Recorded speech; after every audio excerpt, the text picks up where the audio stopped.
아들 하이 삼국지 94번째 이야기. 유비가 죽고 그 아들 유선이 황제를 물려받았잖아. 그 어수선한 틈을 타서 위나라가 5곳으로 공격하는 장면이 나와요.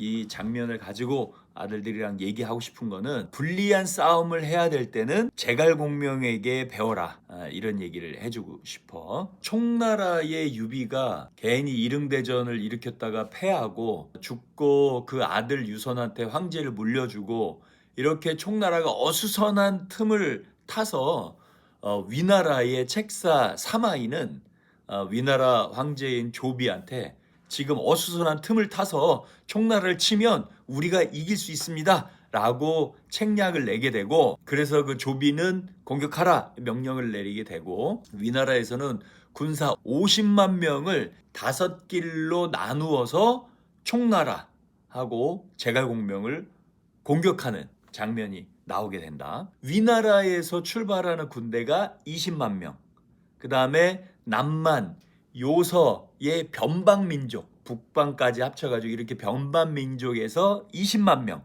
또 오나라에서 10만 명, 이렇게 20, 20, 10 해가지고 50만 명이 5갈래의 길로 총나라를 공격하게 돼요. 5군데의 길로 대군이 쳐들어온다, 이런 뜻으로 오로대군 이렇게 얘기를 해요. 총나라는 난리가 났지. 특히나 황제가 된 유선은 당황하고 이거 어쩌면 좋냐 발을 동동 구르고 있는데, 제갈공명은 제가 다 생각이 있습니다, 저를 믿으십시오 라고 대답을 하게 되고 계책을 내게 되는데, 북방 오랑캐들은 원래 그쪽 지역의 대빵이었던 사람이 유비 밑에 와 있지. 마초라고 기억나지?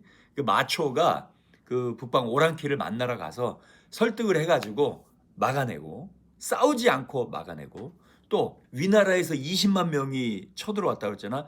위나라에서 쳐들어오는 군대를 통솔하는 장수한테는 또 총나라에 와 있는 친한 친구를 보내서 설득을 해요. 설득을 해서 싸우지 않고 무마를 시키고, 또 오나라에서도 10만 명이 온다고 했잖아. 오나라하고는 철천지 원수지간이긴 하지만 공명은 천하 삼분지 계를 이행을 한다. 그래서 우리는 오나라와 싸울 생각이 없다. 위나라를 공격해야지 우리끼리 싸우지 맙시다. 이렇게 다시 동맹을 하면서 오나라의 10만 명을 준질시키지. 그래서 5군데로 오게 되는 오로대군을 싸우지 않고 다 막아내요. 공명의 정말 능력이 발휘되는 순간이었죠. 사마이도 멋진 계략이었어. 총나라가 흔들리는 이 위기 때를 이용해서 총나라를 쳐들어간 게 굉장히 좋은 전략이긴 했지만, 공명이 사마이보다는 한 수 위였던 거지. 손자병법에서는 가장 위대한 승리는 싸우지 않고 이기는 것이다, 이렇게 얘기를 했는데, 공명은 그거를 해냈네. 물론 꼭 싸워야 할 때는 싸워야지. 싸워서 반드시 이겨야지. 그런데 싸움을 하지 않을 방법이 있다 그러면 지혜롭게 그 방법을 활용해야 되는 거예요. 상대방을 잘 알고 내가 가진 능력, 또 내가 가진 상황을 잘 알면 싸우지 않고도 전쟁을 끝낼 수 있는 방법이 있다라는 거를 공명한테 배울 수 있는 거예요. 황제가 죽어서 어수선하고 오로대군으로 쳐들어오는 적을 막기에는 어려운 상황이었지만, 지혜롭게 그 상황을 극복한 제갈공명을 보면서 아빠가 얘기해주고 싶은 거는, 불리한 상황, 불리한 싸움에서도 대응하는 방법 3가지 정도를 얘기를 해보고 싶어. 그래서 우리 아들들도 싸움에 임하거나 경쟁을 해야 되는데 내가 좀 불리한 상황이다 그랬을 때 이 제갈공명을 한번 생각해 봤으면 좋겠다라는 거지. 첫 번째로는 제갈공명은 흥분하거나 당황하지 않았어요. 이 리더로서, 싸움에 임하는 파이터로서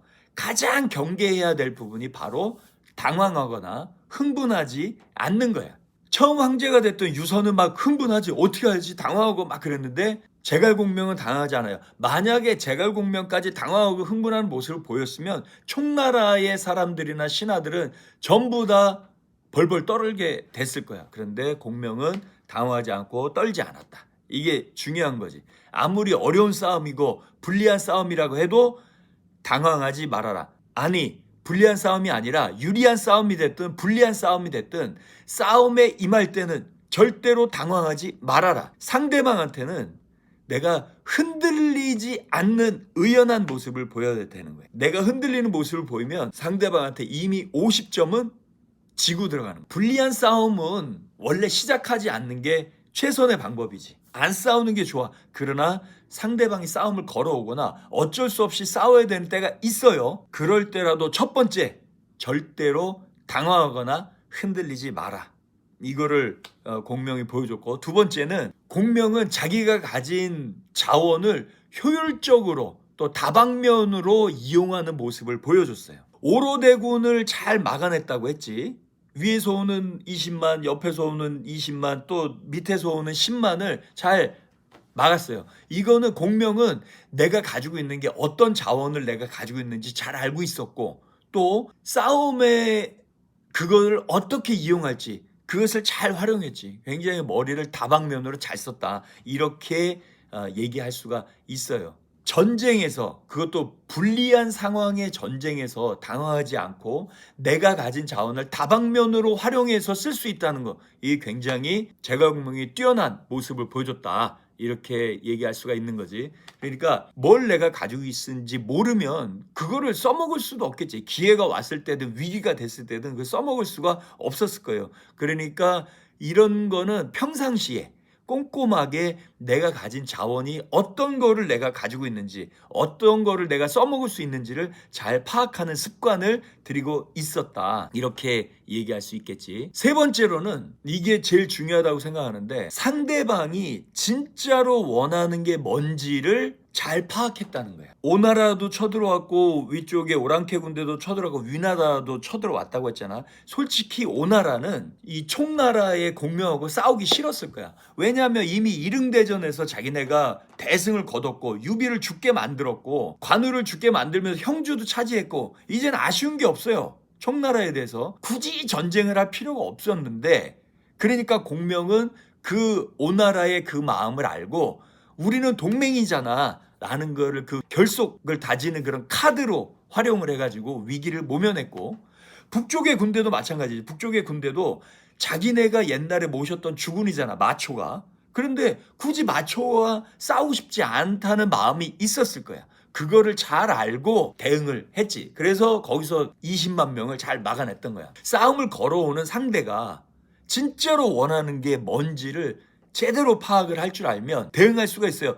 뭐 명예를 원하는 건지 돈을 원하는 건지 아니면은 이 조직에서의 주도권을 원하는 건지, 그걸 알면 내가 싸우지 않고도 어려움을 극복해낼 수 있는 방법이 보일 수가 있다. 이거가 제갈공명이 보여줬던 거야. 불리한 싸움에 임할 때 제갈공명을 생각해봐라. 절대로 당황하지 말고 내가 가진 자원을 효율적으로 활용을 해야 되는 거고, 상대방이 정말로 원하는 게 뭔지를 제대로 알면 이 불리한 싸움에서도 슬기롭게 헤쳐나갈 수 있다.